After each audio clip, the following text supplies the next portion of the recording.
This Organized Chaos video is brought to you by viewers like you. Thank you.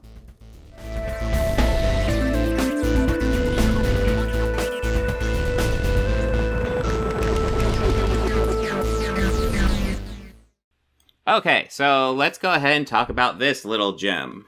Isom. I got myself a copy. I believe this is the variant cover. This isn't the main cover. Some things I'll go ahead and say about. I will say it seems very well made. It's fairly sturdy. The pages are super thick. So that's nice. Yeah, those are the strongest opinions I have towards this. No, this is everybody's talking about how great this book is. This book is, quite frankly, kind of nothing. I don't, this is the worst thing I've ever read, but this is 96 pages, and it's Isom looking for a woman, and then finding her, and then meeting up with his family, and then deciding upon a super suit. You can ask me questions in the chat. I'm not sure how many I'll be able to answer, because little things like Isom's powers, his history, who he is, why is he doing this, little things like this, I have literally no idea. This book that is designed to establish this character does not establish this character at all. He's like, you see this super powered battle here. All the fights in this are people in civilian clothes.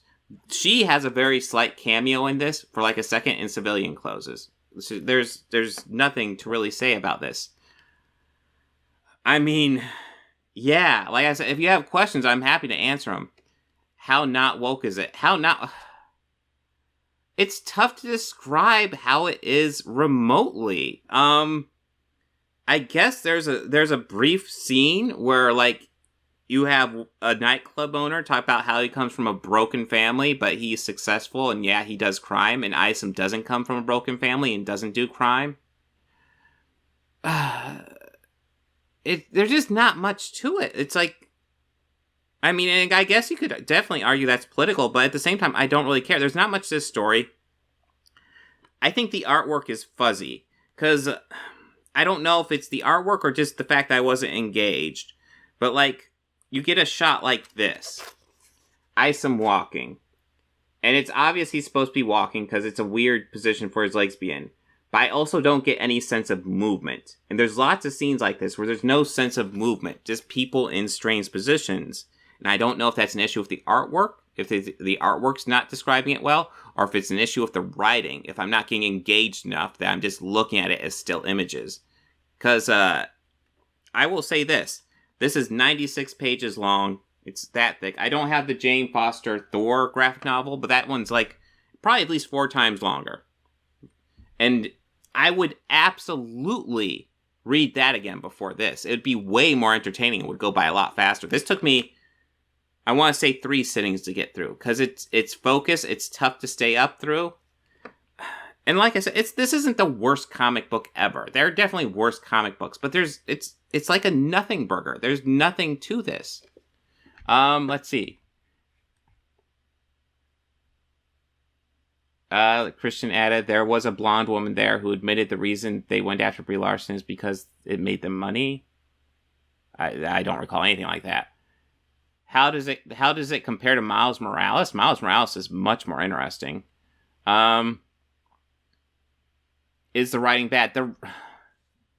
Yeah, no, it's bland writing. There's nothing to I guess I would say it's bad writing, because there's nothing engaging about it. Isom's told to go at, like, Isom's told to, I feel like this is trying to do a whole bunch of setup, but it's mystery boxing literally everything. Like, people criticize J.J. Abrams for the mystery box, but at least usually then he knows what to mystery box and what not to mystery box. This is, like, fucking entirely a mystery box. And it's not even like Wolverine's a mystery box. But what gets you invested with someone like Wolverine is that, like, he doesn't know either. So you're able to get in that position with him where you don't know his history or his past. I don't know this guy's history or past or anything about him, but he does. So how do I engage with him? I don't. He's just a dude, and I don't. It's a nothing. Like I said, it's not the worst comic book ever, but everybody's like, obviously everybody on the anti-woke spectrum talk about how this is the best comic book ever, and it's not. It's not even particularly, it's not even good, I would say. It's really boring, and it's tough to stay up through. This is actually, it's an overpriced insomnia cure. If you're having trouble sleeping at night, pick up some Isom. It will help you go to sleep, because that was the biggest tackle with me, staying up through the whole thing. Who wrote Isom? Isom, full credits. Isom was written by Eric July, drawn by Cliff Richards, and the colorist was Gabe El-Tabe. I'm probably mispronouncing that. But yeah, I guess if you guys have any more questions, let me know. Yeah, there's nothing. The art is weird. Yeah, like I said, I don't know. I feel like usually in comic books you get emotion with the artwork and you can flow with emotion.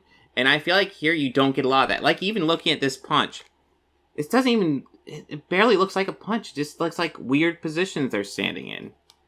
And like I said, I don't know if that's because I'm not engaged enough the character to care. Where does it lead to in the end? It leads to him putting on the costume.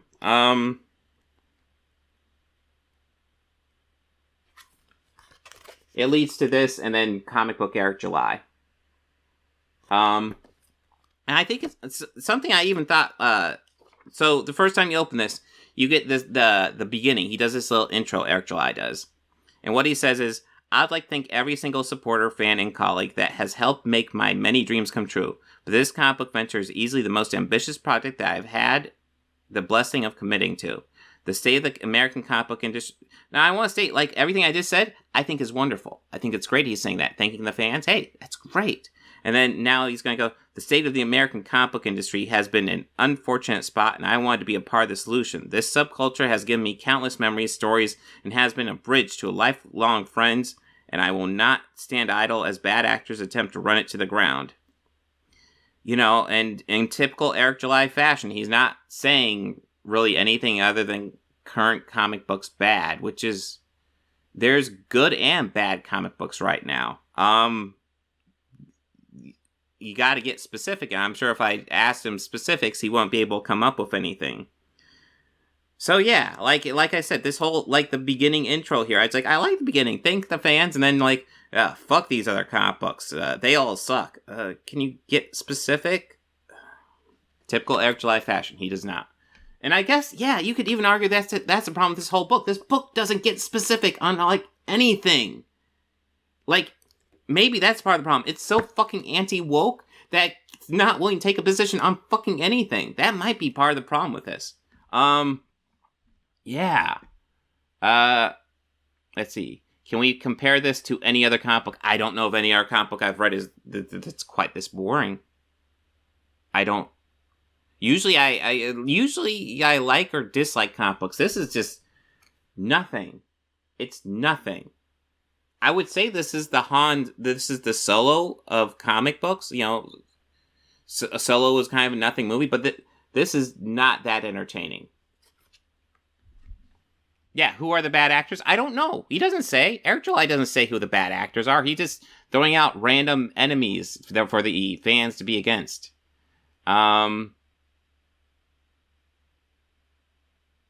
Is it? Yeah, I don't even know if it's radically nothing.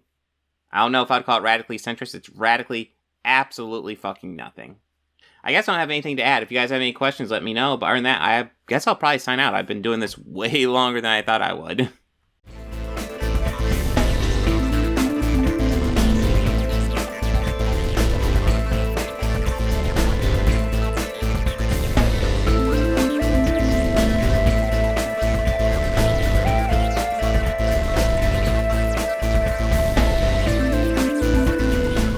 They think order and chaos are somehow opposites and try to control what won't be.